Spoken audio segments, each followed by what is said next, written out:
Hi, I'm Jerry. And I'm Jake, and together my dad and I have built a new 3D printer that we need your help to bring to the market.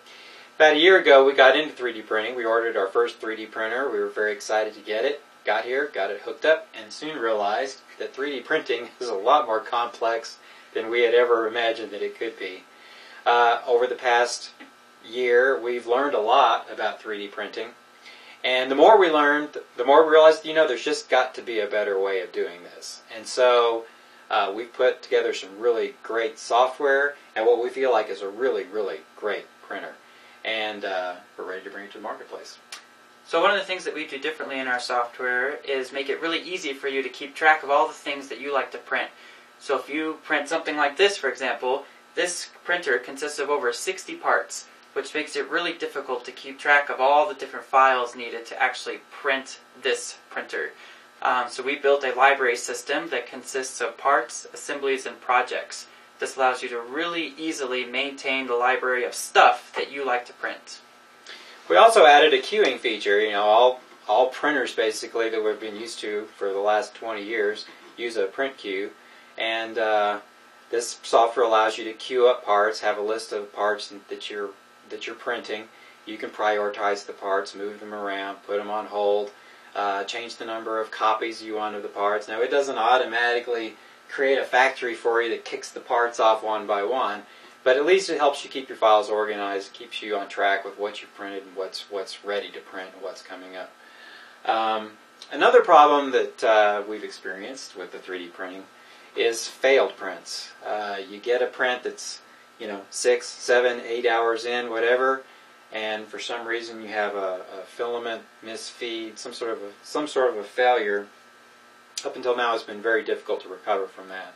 Our software actually allows you to restart a print from the very end and work your way backwards, or if you catch it soon after or the initial failure, you can put it in reverse mode and it will basically play the print backwards until it gets to the point of failure, and then you can start it from that point and go forward again. So it doesn't salvage every print, but there are quite a few prints that you can salvage this way.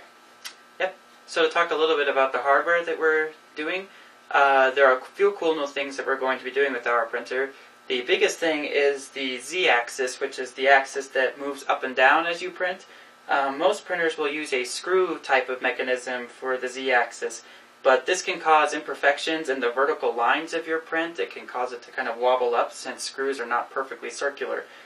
We've solved that by taking the concept of an elevator and basically making this platform like an elevator. This is a shaft that has a counterweight system in it, so the Z-axis is just driven by stepper motors that are counterweighted, which makes the straight lines of your prints almost perfectly straight. Most 3D printers have a single sensor at the hot end of the extruder where the plastic comes out. We've added an additional sensor at what we call the cold end of the extruder where the filament goes in.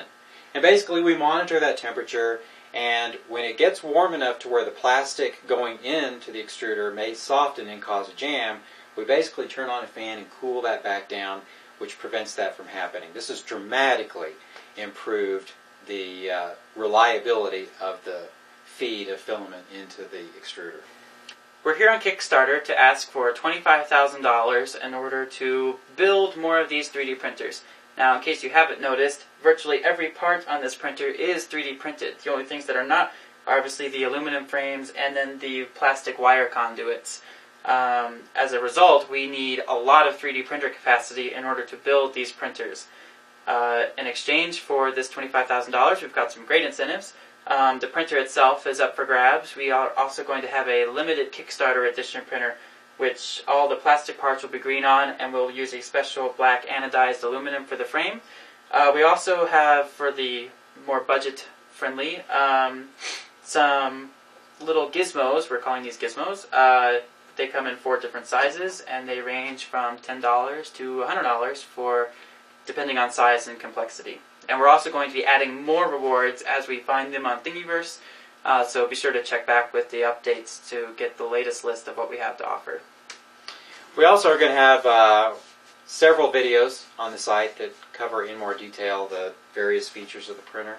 So as you look at those, as you look at the materials on the website, If there's anything that seems to be missing, any questions you may have, any confusion that we need to clear up, by all means just shoot us a question and we'll be happy to get that answered for you.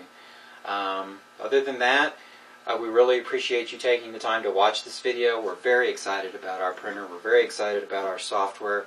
We really do feel like our printer brings some things to the market that just up until now haven't been there. Yeah. A dramatically improved user experience. So to that end, I think Thank we're you. done here. Mm-hmm. Thanks for your time, and we appreciate it.